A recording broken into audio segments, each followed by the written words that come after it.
सोचो कि आपने सर कांग्रेस का वो भी कार्यकाल देखा है जो स्वर्णिम कार्यकाल था कांग्रेस का उत्तर प्रदेश में, और सर आज का कार्यकाल बीजेपी का जो सर कार्य प्रणाली थी वो दौर और आज का दौर, तो राजनीति में कितना अंतर आ गया सर? तो उसमें और इनमें एक ही अंतर है बीजेपी में। जैसे जगत सिंह जी ने लगातार लोकदल में काम किया था, वोटर भी उनका वही था, किसान जो उनमें था, 40 साल से वो लगातार एक्टिव राजनीति में थे, 2 बार एमएलसी रहे। समरपाल जी जो बीजेपी से लड़े वो 3 बार विधायक रहे, एमएलसी रहे, तो वो सब उन्हीं वोटों में उन सब लोगों ने हमने काम किया था। सिवाल खास में चुनाव लड़ने वालों की लंबी फहरिस्त थी, तमाम लोकदल के लोग थे, और जब आपको चुनाव हुआ तो क्या ऐसा भी है कि जो लोकदल के अपने लोग थे उनका भी कहीं ना कहीं लापरवाही, जो सुस्तपना था वो हार के लिए कहीं ना कहीं जिम्मेदार है? ऐसा है जो आप कह रहे हैं, ये तो स्वर्गीय चौधरी चरण सिंह जी वो तो एक महामानव थे। उन्होंने किसानों के लिए, मजदूरों के लिए बहुत काम किया। फिर चौधरी अजीत सिंह जी आए, उनकी सादा रहना, सादा खाना। और 2024 में एकाएक चौधरी साहब बीजेपी में शामिल हो जाते हैं, तो क्या इसको लेकर जो लोकदल के लोग हैं उनमें कुछ अभी भी कुछ गुस्सा है? नहीं, ऐसा कुछ लगा नहीं। तो इसमें हमें फ़ायदा मिला दोनों को ही, उनको भी और हमें भी, कि दोनों मिलकर के लड़े। 2027 में चुनाव लड़ेंगे आप सर विधानसभा का? क्या क्या वजह है सर कि अभी उत्तर प्रदेश में बहुत सारे जिलाध्यक्ष हैं वो नहीं बन पाए अभी तक? राहुल गांधी आरोप लगा रहे हैं कि बीजेपी वोट चोरी कर रही है और बिहार में अभी बहुत बड़ी संख्या में वोट काट दी गई। साथियों नमस्कार, मैं राजेश शर्मा। आज पॉडकास्ट में हमारे बीच वो शख्सियत है जो किसान परिवार में पैदा हुए, शहर में आए, लगातार राजनीति करी, उन्होंने कांग्रेस की भी राजनीति करी, हालांकि सबसे पहले बीजेपी की राजनीति करी, फिर कांग्रेस में रहे, फिर लोकदल में रहे, लगातार संघर्ष करते रहे। इस समय उत्तर प्रदेश राज्य निर्माण एवं श्रम विकास सहकारी संघ के आप चेयरमैन हैं उत्तर प्रदेश के, और आप दर्जा प्राप्त राज्य मंत्री हैं। अभी भी लगातार जो आदत है काम करने की उसमें लगातार अभी भी लगे रहते हैं, लगातार लखनऊ रहते हैं, और पूरे प्रदेश में जो विभागीय काम है उसमें लगातार आप एक्टिव रहते हैं। सर आपका बहुत बहुत स्वागत है पॉडकास्ट। धन्यवाद, धन्यवाद राजेश जी। सर जब आपने राजनीति शुरू की तो आप 1980 में पहली बार भारतीय युवा मोर्चा के जिला अध्यक्ष बने। बिल्कुल सही बात है। और मुझे लग रहा है कि वो जो 1980 का दौर था उस समय बीजेपी का जन्म हुआ था। उस समय बहुत कम, हाँ। तो चूंकि आपका उस समय भी जो छात्र राजनीति थी, छात्र राजनीति में आपका अपना वजूद था, अपना वर्चस्व था, इसीलिए जब नई पार्टी बनी जनसंघ से भारतीय जनता पार्टी, तो तब आपको युवा मोर्चा का जिला अध्यक्ष बनाया गया। शुरू में, हाँ। शुरू में जिला अध्यक्ष बना। तो जब सर जिला अध्यक्ष आप उस समय थे, उस समय की भाजपा और आज की भाजपा में सर क्या अंतर है? असल में उस समय भाजपा, जैसा आपने कहा कि उस समय भाजपा जनसंघ से नाम बदला था, और उससे पहले हम काम करते थे विद्यार्थी परिषद में। विद्यार्थी परिषद में नानाचंद डिग्री कॉलेज में पढ़ते थे, और वहीं विद्यार्थी परिषद का संगठन में संयोजक बनाया गया, और कार्यालय हमारा बच्चा पार्क में हुआ करता था। तो एक उस समय से ही बीजेपी में आना जाना सब काम शुरू हो गए थे, क्योंकि संगठन उनका ही था उसका। फिर ये युवा का, यहाँ ब्रह्मपाल जी मेन के अध्यक्ष थे, तो उन्होंने मुझे उस समय इसका युवा का अध्यक्ष बना दिया। और जो आपने बात कही कि आज मैं उसमें, उस समय रात में ज़मीन आसमान का अंतर है, क्योंकि आज बीजेपी बहुत बड़ी पार्टी है। दुनिया में इतने सदस्य किसी के नहीं जितने भारतीय जनता पार्टी के हैं, और पूरे देश के अंदर उनकी तीसरी बार सरकार बनी है बीजेपी की। कितने प्रदेशों में सरकार भारतीय जनता पार्टी की है। तो बहुत बड़ा रास्ता तय किया समाज सेवा का भारतीय जनता पार्टी के नेताओं ने। आप सर कांग्रेस में भी आपने राजनीति की, हाँ। कांग्रेस में भी आप रहे अहम पदों पे। तो चूंकि आपने सर कांग्रेस का वो भी कार्यकाल देखा है जो स्वर्णिम कार्यकाल था कांग्रेस का उत्तर प्रदेश में, और सर आज का कार्यकाल बीजेपी का, तो जो सर कार्य प्रणाली है पार्टियों की, हालांकि दोनों नेशनल पार्टी हैं, जो सर कार्य प्रणाली की वो दौर और आज का दौर, तो राजनीति में कितना अंतर आ गया सर? असल में जो उस समय कांग्रेस थी, जैसे यहाँ उदाहरण के तौर पर मेरठ में यहाँ मोहसिना किदवई जी उस समय कैबिनेट मंत्री हुआ करती थी, और हम लोग यूथ कांग्रेस में थे। तो हमने लगातार काम किया, और मेरे ख्याल में 2006 तक हमने काम किया। 6 में शायद हम लोकदल में आए। तो उसमें और इनमें एक ही अंतर है बीजेपी में। जैसे मान लिया मुझे जिम्मेदारी दी गई, तो मुझे ना तो लॉबिंग करनी पड़ी, ना कहीं जाना पड़ा, ना आना पड़ा, और ना मुझे मालूम था मुझे जिम्मेदारी क्या दी जाएगी। पार्टी अपने आप तय करती है किसका रूप क्या है, किसके कहाँ जिम्मेदारी लगानी चाहिए। कांग्रेस में ये था कि आपको बताना पड़ेगा, जाके समझाना पड़ेगा, डेलीगेशन भेजने पड़ेंगे। वो बीजेपी में नहीं है। उनको इतनी जानकारी अपने संगठन के, अपने नेताओं के बारे में है, काम के बारे में है, कि वो तय करते हैं कि पार्टी में किसको क्या जिम्मेदारी दी जाए। क्योंकि सर लोकतंत्र, हमारे देश में लोकतंत्र है, लोकतंत्र में ये कोई अपराध नहीं होता कि आप कब किस पार्टी में काम कर रहे हो, कब किस पार्टी में काम कर रहे हो। तो लोकतंत्र है, जो अच्छा काम करते हैं, हाँ तमाम पार्टियां चाहती भी हैं कि उन्हें अडोप्ट करें, उन्हें अपने विचारधारा के साथ जोड़ें। 2022 में सर आप बीजेपी आपने ज्वाइन की, जब वो खतौली उपचुनाव था उस समय आप उसमें बीजेपी में शामिल हुए। एक सर आपका बड़ा रोचक, चूंकि मैंने देखा आपको लगातार जब आप लोकदल में आए, लोकदल के जिला अध्यक्ष थे, मैंने आपका वो दौर भी देखा। मतलब ये कोई प्रशंसा की बात नहीं है कि जब रालोद सत्ता में नहीं होती थी, आप जिलाध्यक्ष होते थे, वो तमाम संगठन को रिचार्ज करते थे, हालांकि उसमें पैसा भी लगता था, पूरी टीम को आप जोड़ते भी थे। और एक प्रासंगिकता उस समय भी यहाँ थी कि लोकदल, जब लोकदल की बात होती तो तमाम जो प्रशासनिक अधिकारी होते थे वो वेट देते थे, वो वजूद उस समय इतना वजूद था, वो मानते थे। और आपने सर लंबे समय काम भी किया लोकदल में, आप लंबे समय जिला अध्यक्ष रहे, आप लोकदल के मंडल अध्यक्ष भी रहे, आप लोकदल के पश्चिम उत्तर प्रदेश के क्षेत्रीय अध्यक्ष भी रहे, आप लोकदल में संगठन महामंत्री भी रहे, तो अच्छे बड़े पदों पर आप रहे। और हमें लगता है कि उस दौर में जो हमने जाना, आपके और चौधरी साहब के रिश्ते भी बहुत करीब थे, बहुत करीब। जब सर 2012 का चुनाव था सिवाल खास का, तो चूंकि हमने कवर किया था उस समय, अच्छी तरह देखा उस चुनाव में जो पूरा रण था, उसमें जहां तक मेरे याद है लोकदल से आप प्रत्याशी थे, बसपा से पूर्व एमएलसी जगत सिंह प्रत्याशी थे, और भाजपा से पूर्व विधायक समरपाल जी थे, और समाजवादी पार्टी से गुलाम मोहम्मद जो इस समय है विधायक, वो भी उस समय थे। और वो बड़ा घमासान का चुनाव था। तो जिस तरह वो लगातार घमासान था, चूंकि सिवाल खास विधानसभा 2012 में पहली बार सामान्य हुई, उससे पहले सुरक्षित सीट थी वो, और तो क्योंकि वो सामान्य हुई तो वहाँ प्रत्याशी भी ज्यादा आए, और लोकदल का चूंकि गढ़ है वो विधानसभा, लोकदल में इतनी लंबी फेरिस्त थी चुनाव लड़ने वालों की, बहुत लंबी फेरिस्त थी, और आपने उस किले को जीता, आपको टिकट मिला और आपने चुनाव भी लड़ा। 3 जाट प्रत्याशी बड़े, सब धुरंधर मैदान में थे। तो आपको सर उसमें क्या लगा, क्योंकि उस चुनाव का भूत का मंत्र सहारे, एक तरफ तो ये लग रहा था, ये उम्मीद थी कि आप जीत के विधानसभा जाओगे, और जब परिणाम आया और भूत का मंत्र से, तो वो उस समय कैसा पल था सर? असल में जो चुनाव था, जैसे आपने कहा राजेश जी, कि जो प्रत्याशी थे वो लोकदल के ही थे 3। कैसे थे लोकदल के? जगत सिंह जी ने लगातार लोकदल में काम किया था, वोटर भी उनका वही था, किसान जो उनमें था, 40 साल से वो लगातार एक्टिव राजनीति में थे, 2 बार एमएलसी रहे।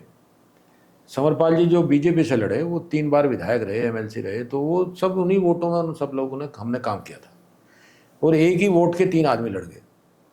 तो एक तो ये बहुत बड़ा चैलेंज था, और दूसरा सरकार थी बसपा की, उसको हटाने की लड़ाई चल रही थी पूरे प्रदेश में, और एक माहौल बन गया था कि समाजवादी को लाओ। तो उस समय समाजवादी की लहर भी थी, उसका भी नुकसान हुआ हमें, लेकिन वो चुनाव जीता हुआ था, वो किन्हीं परिस्थितियों में आ गए, वो हार गए। 2017 में कुछ ऐसी हुआ?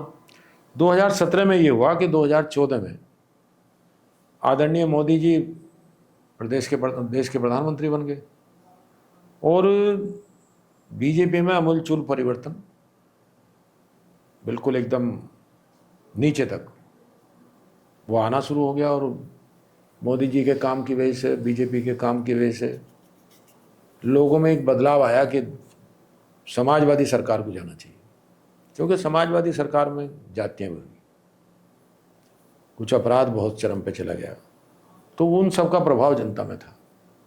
और माननीय मोदी जी जैसे ही हमारे यहाँ 4 तारीख को आए, मेरठ में उनका भाषण हुआ, तो उसका प्रभाव आसपास सब उसमें पड़ा, और वो बदलाव एकदम आंधी के रूप में बदल गया। नहीं, क्या सर ऐसा भी था, मैं फिर पुनः वापस जा रहा हूँ 2012 17 की दोनों की बात करूँगा, क्या सर आपको ऐसा भी लगा कि चूँकि सिवाल खास में चुनाव लड़ने वालों की लंबी फेरिस्त थी, तमाम लोकदल के लोग थे, और जब आपका चुनाव हुआ, तो क्या ऐसा भी है कि जो लोकदल के अपने लोग थे, उनका भी कहीं ना कहीं लापरवाही, जो सुस्तपना था, वो हार के लिए कहीं ना कहीं जिम्मेदार है? ऐसा है जो आप कह रहे हैं, ये तो सब पार्टी में टिकट मांगते हैं लोग, कोई एक पार्टी में नहीं, सब में अलग अलग टिकट दावेदार होते हैं, लेकिन जब वो टिकट मिल जाता है तो फिर सब मिल करके उनको लड़ाते हैं, और कोई चाह करके भी इसमें नुकसान नहीं कर सकता, क्योंकि वोटर अपना मन बनाए रहता है। तो इसलिए उससे कोई प्रभाव नहीं पड़ा। प्रभाव तो इसी बात का पड़ा कि आदरणीय मोदी जी जब आए तो उनका एक बहुत बड़ा प्रभाव पूरे प्रदेश में पड़ा, और सरकार समाजवादी को हटाने के लिए जनता आगे आ गई, और उन्हें भारतीय जनता पार्टी को चुनाव जिता दिया 2017 वाला। ये वाली जो विधानसभा है सर, ये विधानसभा चूंकि देश के पूर्व प्रधानमंत्री किसान मसीहा चौधरी चरण सिंह की भूमि है जी वो विधानसभा भी है। जी। कोई सर कोई उनके सर ऐसे कोई किस्से आपके याद हो जो तमाम दर्शक सुनना चाहेंगे आपसे, चौधरी साहब के कुछ ऐसे किस्से, कुछ ऐसे एग्जाम्पल जो लगातार मतलब सोशल मीडिया में चलते हैं, लेकिन जो हमारे पाठक हैं, जो हमारे दर्शक हैं, वो सुनना चाहते हैं चौधरी साहब को कि किसानों के मामले में कोई ऐसे रोचक किस्से जो आपके याद आ रहे हैं? ऐसा जो चौधरी चरण सिंह जी थे, स्वर्गीय चौधरी चरण सिंह जी, वो तो एक महामानव थे। उन्होंने किसानों के लिए, मजदूरों के लिए बहुत काम किया और उसी नाते उन्होंने सरकार बनाई जी। और उनकी प्राथमिकता यही थी जो क्योंकि हम तो उस पार्टी में रहे नहीं थे उस समय, लेकिन जो देखते थे, सुनते थे, पढ़ते थे उस समय, ये क्यों उनके जो किसानों पे फोकस और मजदूरों पे फोकस उनका रहा करता था और उनके नतीजे भी कहीं ना कहीं आए। फिर चौधरी अजीत सिंह जी आए, उनकी भी लोकसभा हुई थी, पहले वालों की भी लोकसभा हुई थी। तो चौधरी अजीत सिंह जी अमेरिका पढ़ करके आए थे, वहाँ नौकरी भी उन्होंने वहाँ की और फिर उसके बाद यहाँ आए। लेकिन चौधरी अजीत सिंह जी को हमने जब नज़दीक से देखा, बहुत ही सरल व्यक्तित्व के धनी थे वो। सादा रहना, सादा खाना और जनता की समस्याओं को लेकर के गंभीर रहना, संगठन को मजबूत करना, ये उनकी नेचर थी। तो चौधरी साहब से तो बहुत संबंध रहा हमारा, लगातार हम 6 में आए और 22 में वहाँ से आए। तो चौधरी साहब का स्वर्गवास भी हुआ कोरोना के टाइम में। अच्छा सर, ये जो बागपत लोकसभा है, जब हम बागपत लोकसभा की बात करते हैं, जब चाहे चुनाव मेंबर ऑफ पार्लियामेंट का हो, चाहे चुनाव विधानसभा का हो, तो हम देखते हैं कि एक अलग तरह की परंपरा होती है बागपत की। बागपत के लोग अलग अलग ग्रुप में, जो बड़े बुजुर्ग लोग हैं, वो पहुंच जाते थे वहाँ दिल्ली दरबार में।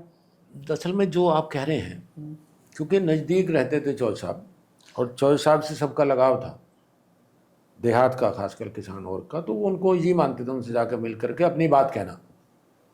तो जैसे कोई समस्या भी होती थी तो कई बार वो निहाना बता करके सीधे दिल्ली टेलीफोन कर देते थे या चले जाते थे। सर ये 2000, जब हम 2022 के चुनाव की बात करें तो 2022 में रालोद का गठबंधन समाजवादी पार्टी से था जी। और एक जो पश्चिम उत्तर प्रदेश में किसान वर्ग था वो लगातार बीजेपी के खिलाफ, कि चाहे गन्ने के रेट का मामला हो, चाहे वो, चूंकि रालोद समाजवादी पार्टी के साथ थे, तो जो उनकी लीडरशिप है लगातार वो बीजेपी के खिलाफ थी। और 2024 में एकाएक चौधरी साहब बीजेपी में शामिल हो जाते हैं। तो क्या इसको लेकर जो लोकदल के लोग हैं उनमें कुछ अभी भी कुछ गुस्सा है चौधरी साहब के निर्णय को लेकर? नहीं, ऐसा कुछ लगा नहीं, क्योंकि जो चुनाव हुआ अभी लोकसभा का, उसमें आप रिजल्ट देख लीजिए। उसमें तो पश्चिम में तो रिजल्ट अच्छा रहा, पहली को हमने रिपीट किया 1-2 सीट छोड़ करके, और जो एमपी में जो नुकसान रहा वो पूरब में रहा। तो इसमें हमें फ़ायदा मिला दोनों को ही, उनको भी और हमें भी, कि दोनों मिल करके लड़े। ये माना जा रहा है सर जो 2027 का चुनाव होगा वो भी गठबंधन में होगा? बिल्कुल होगा गठबंधन में, ये स्थायी गठबंधन है। आप देख लेना 2027 में, 29 में, ये लगातार गठबंधन जो है, क्योंकि ये दोनों के जो वोटर हैं उनकी दोनों की पसंद है, जो लोकदल के वोटर हैं उनकी भी और जो बीजेपी के उनकी भी, दोनों की पसंद है ये गठबंधन।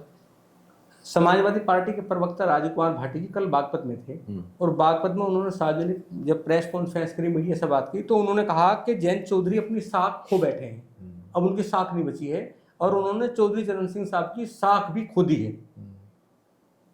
असल में वो समाजवादी के नेता हैं तो वो अपनी बात कहेंगे, लेकिन जयंत चौधरी जी की साख को कोई नुकसान नहीं हुआ है और वो बहुत ही पढ़े लिखे नेता हैं, नौजवान नेता हैं, और एक उनका विचार भी है, जैसे स्किल डेवलपमेंट उनको डिपार्टमेंट मिला है एजुकेशन संबंधित, वो उनका विषय भी है। वो चाहते हैं कि लोगों को रोज़गार बढ़े, स्किल डेवलपमेंट बढ़े, उससे रोज़गार अपना नौजवान अपना रोज़गार खड़ा करे और नौकरी देने वाला बने।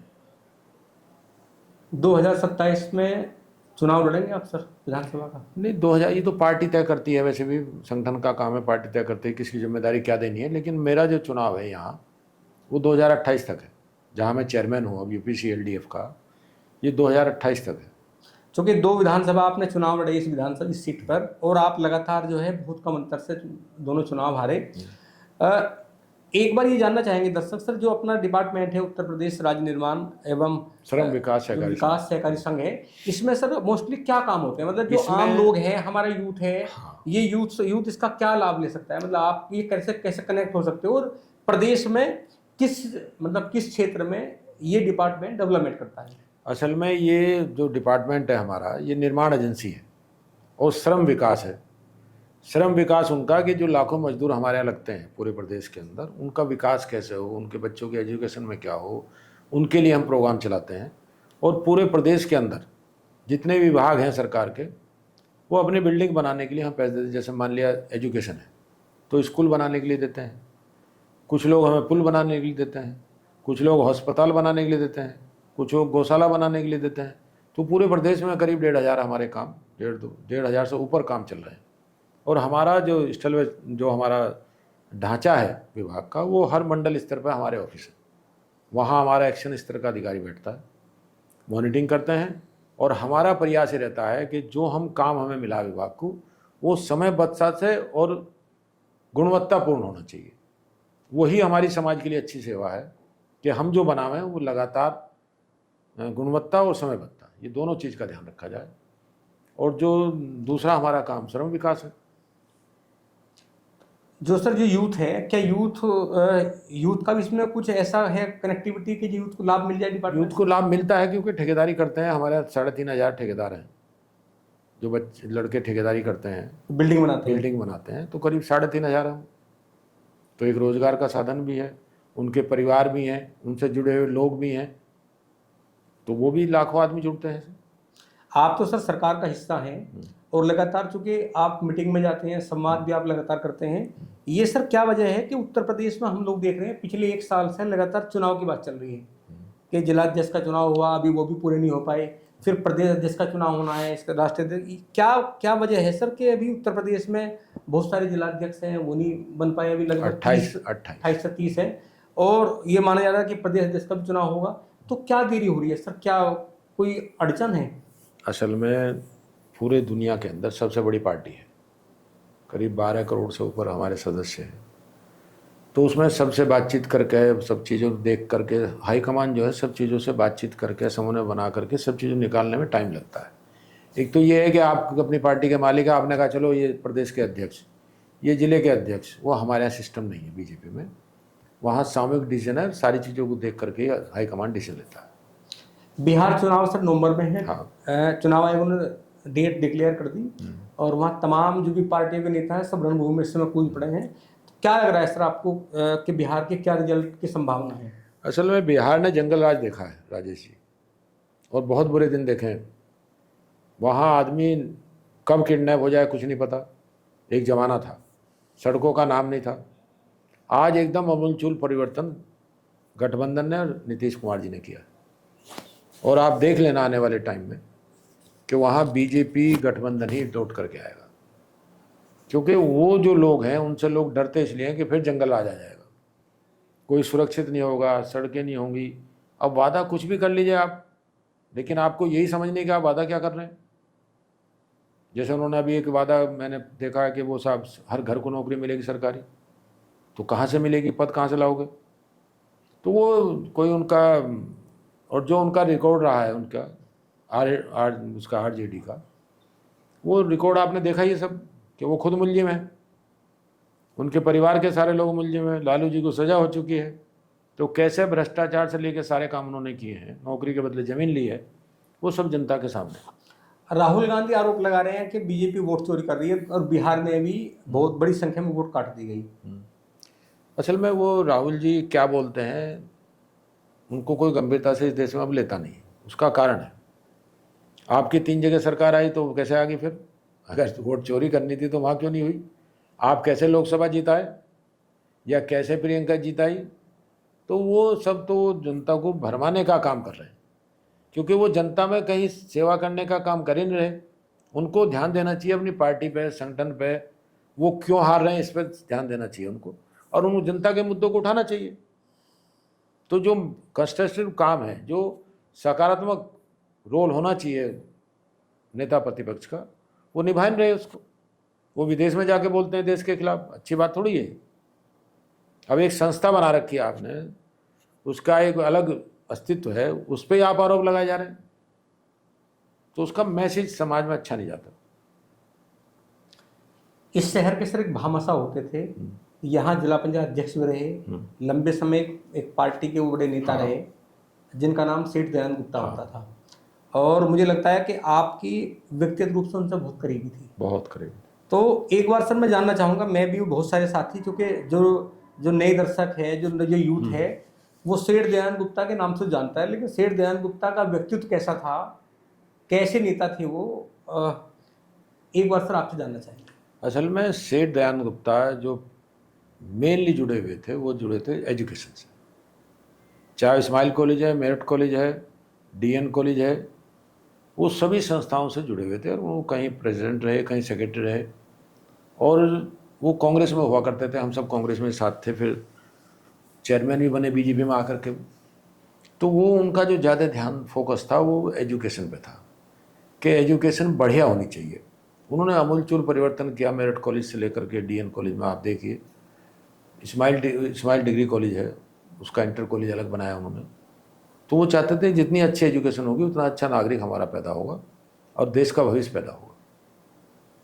अब सर आपके बारे में जानना चाहेंगे कि एक किसान परिवार में एक बच्चा पैदा होता है, स्कूल जाते हैं, जो घर की परंपरा है खेती किसानी की, लगातार खेत में काम भी करते हैं, उसके साथ साथ फिर शहर में डिग्री कॉलेज में पढ़ने के लिए आते हैं, वहाँ पढ़ते भी हैं, राजनीति भी करते हैं, इसके साथ साथ जो अपना काम है किसान का, वो किसान का काम भी करते हैं, और इसके बाद धीरे धीरे बढ़ते हैं, लंबा संघर्ष करते हैं, अलग अलग दलों में भी रहते हैं, वहाँ लगातार संघर्ष करते हैं, अपने वजूद को बढ़ाते हैं, अपने क्षेत्र का वजूद बढ़ाते हैं, और उत्तर प्रदेश के जो सचिवालय है, जो एक बड़ा डिपार्टमेंट है, उसके चेयरमैन बन जाते हैं, प्रदेश सरकार राज्य मंत्री का दर्जा भी देती है।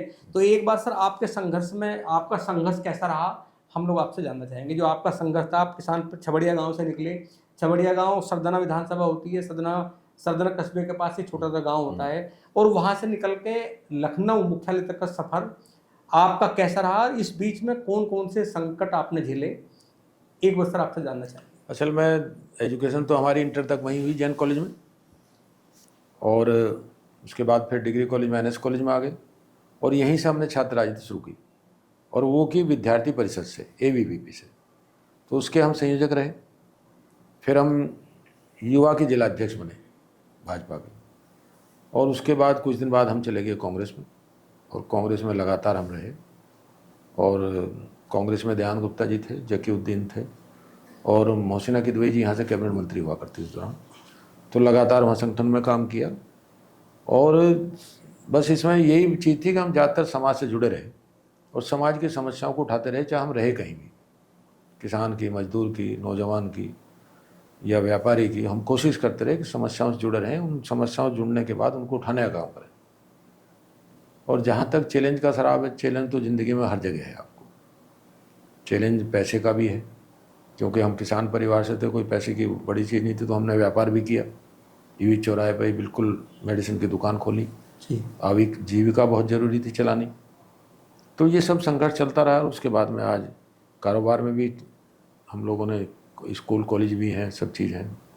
युवा सर, युवा आपसे प्रेरणा लेना चाहते हैं, तो जब एक युवा घर जाता है, चूँकि वो यूथ होता है, बहुत सारे छोटे संकट को कई बार बड़ा संकट मान लेता है, कई बार हीन भावना आ जाती है, तो उसे आप क्या कहना चाहोगे यूथ को, कि वो कैसे वो मोटिवेट हो और कैसे आगे बढ़े।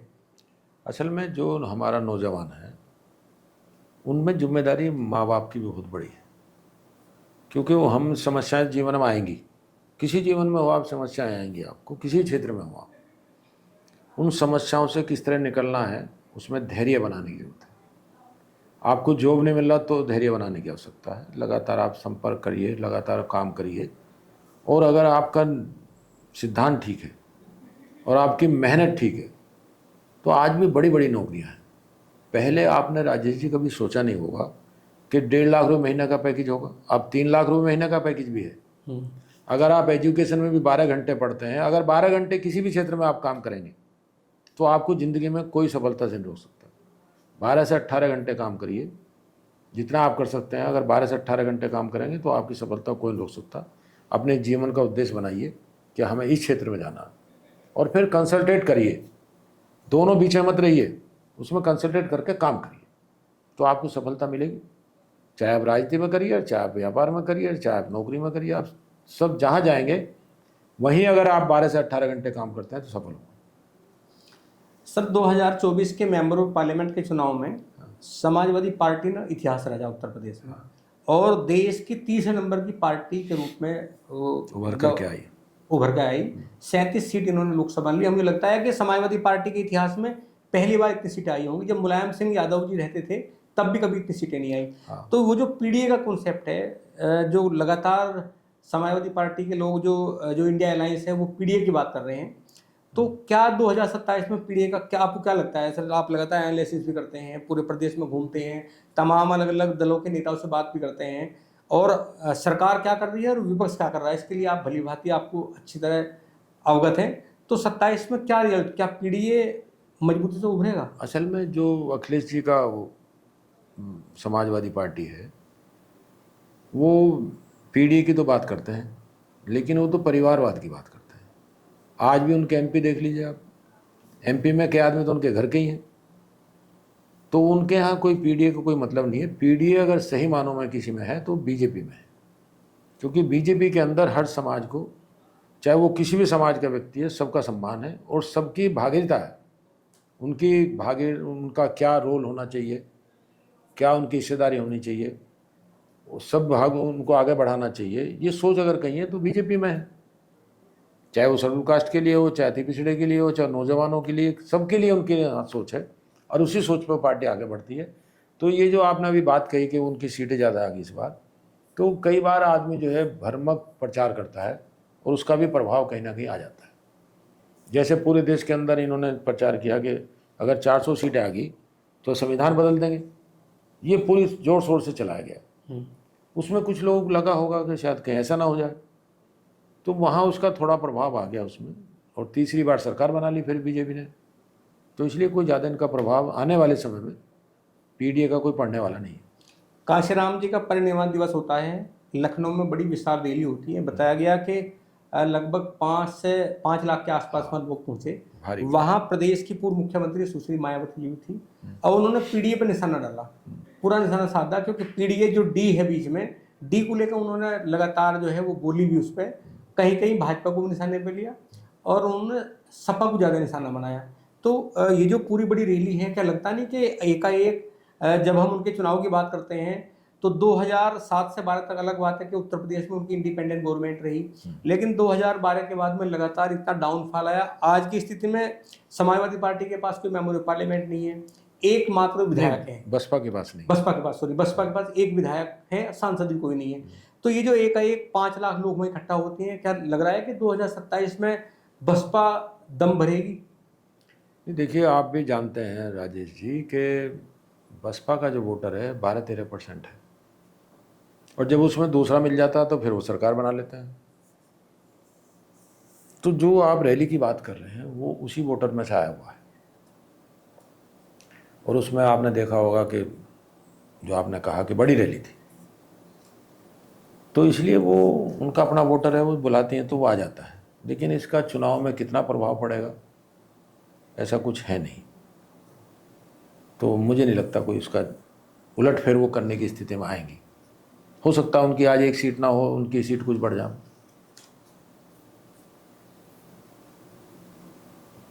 आपको सर कैसा जिस पद पर आप इस समय हैं उत्तर प्रदेश में, जिस आप चेयरमैन हैं, आपको क्या लग रहा है कि संतुष्ट हैं सर आप, जैसा आपका संघर्ष है? नहीं, देखिए, पूरे प्रदेश की बड़ी जिम्मेदारी है और कुछ करने के लिए है कि आप करके दिखाइए। निर्माण, देखिए, निर्माण में अगर बढ़िया होगा तो 25-30-40 साल चलेगा। तो क्वालिटी और समयबद्धता ये हमारी चुनौती है, जिसको हम शहर स्वीकार करते हैं और उस पर हमारा लगातार डिपार्टमेंट काम कर रहा है। रही उसकी बात सेटिस्फेक्शन की, तो समाज में आपको दायित्व तो पार्टी देती है किस रूप में आपको काम करना है। जिस रूप में आपको जिम्मेदारी दी गई, इस रूप में अपना काम करिए और ईमानदारी से करिए, तो आपको संतुष्टि मिलेगी। उसी तरह से हम करते हैं। एक सर गुस्सा था पूरा यूथ में, खासकर पश्चिम उत्तर प्रदेश का वो यूथ जो आरएलडी के साथ है, एक तरफ लगातार बीजेपी के खिलाफ एक विरोधी स्वर था, हाँ। और अचानक जयंत चौधरी जी बीजेपी में गठबंधन कर लेते हैं। तो क्या लोगों की नाराजगी दूर हो गई थी या अभी भी नाराजगी है? देखिए, ऐसा है, हमारा गठबंधन पहले भी बीजेपी का और राष्ट्रीय लोकदल का रहा है, और सबसे अच्छा रिजल्ट रहा लोकदल का उस समय। 14 एमएलए उनकी जीत करके आए थे और 5 सांसद जीत कर गए थे।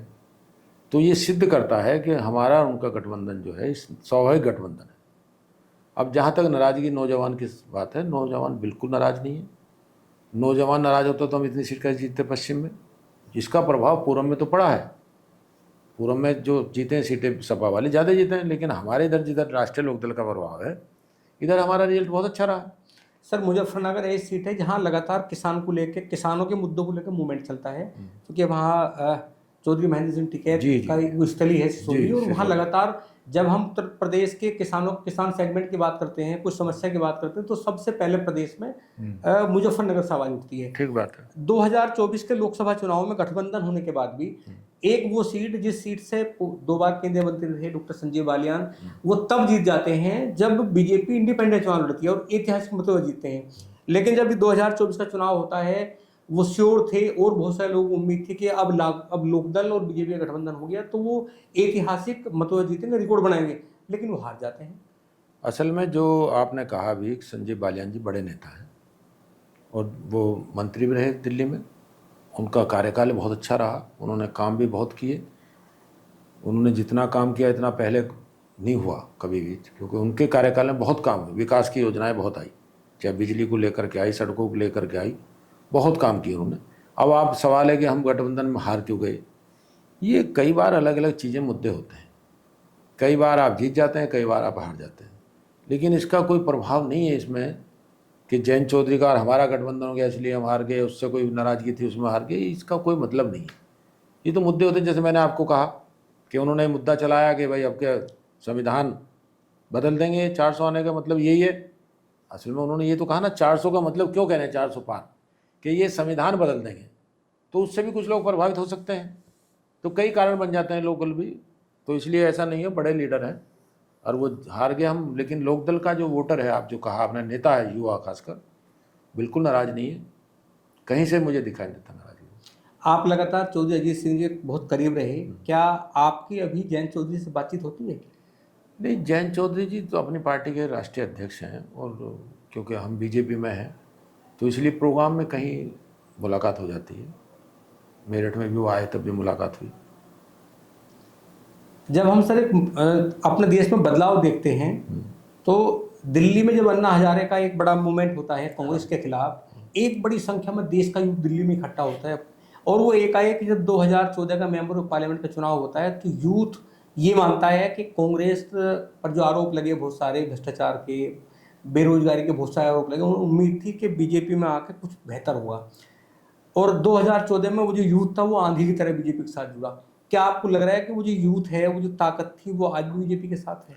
असल में 2014 में जुड़ा, और फिर जो चुनाव 2019 में हुआ उसमें और ज़्यादा ताकत से जुड़ा, और आज भी उनकी स्थिति यही है। उसका कारण है कि जब से आप बीजेपी की सरकार आई है, जब से जितना डेवलपमेंट इस देश के अंदर हो रहा है, आत्मनिर्भर बनने का जितना काम इसमें हो रहा है, चाहे रक्षा के क्षेत्र में हो, सड़कों के क्षेत्र में हो, उद्योगों के क्षेत्र में हो, हमारा रिजर्व कितना ऊपर पहुंच गया है, और उसका प्रभाव पड़ता है हमारी ज़िंदगी पे, हमारे आने वाले भविष्य पे, नौजवानों पे, व्यापारियों पे।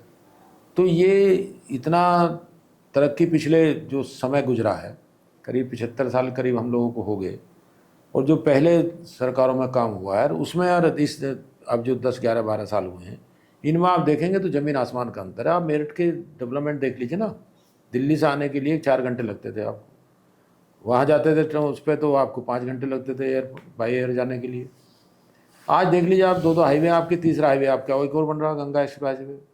ऐसे ही आप कहीं भी जाइए तो ये डेवलपमेंट से ही तो विकास आएगा।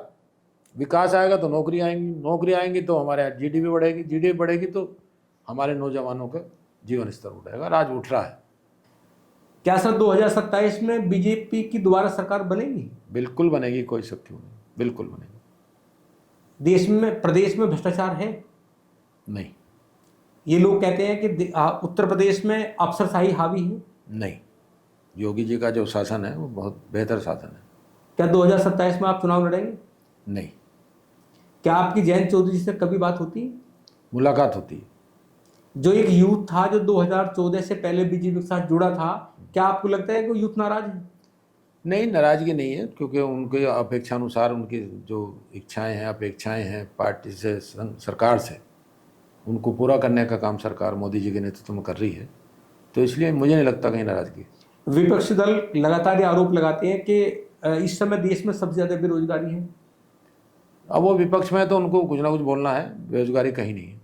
तो हम लोग बात कर रहे थे आज पॉडकास्ट में चौधरी साहब से, चौधरी यशवीर सिंह जी से, और चूंकि एक प्रेरणा भी है, एक मार्गदर्शक के रूप में अगर हम देखें तो एक किसान के परिवार में एक बच्चा जन्म लेता है, वो लगातार जो किसान की परंपरा है खेती की, वो खेती करते हैं, फिर स्कूल भी जाते हैं, फिर कॉलेज जाते हैं तो फिर राजनीति करते हैं दूसरे और नेताओं से प्रेरित होकर, और लगातार चुनाव भी लड़ते हैं। ये अलग बात है कि चुनाव में हालांकि हार जीत पॉलिटिकल लोगों के लिए श्रृंगार होती है। और आज अगर हम गांव की बात करें तो छबड़िया गांव से लेके और उत्तर प्रदेश लखनऊ तक की अगर हम इनकी यात्रा देखें तो हालांकि बहुत संघर्ष रहा, लेकिन ये भी अलग बात है, ये सुखद है कि इतने संघर्ष के बाद में आज आप एक बड़े डिपार्टमेंट के चेयरमैन हैं और आपको उत्तर प्रदेश में राज्यमंत्री का दर्जा है। सर, आपने समय दिया, आपको बहुत बहुत धन्यवाद। साथियों, आपसे रिक्वेस्ट भी है, अगर आपको अच्छा लगा, चौधरी साहब की बात अच्छी लगी हो और चूंकि प्रेरित करने वाली है युवाओं को, तो एक बार चैनल को सब्सक्राइब कीजिए,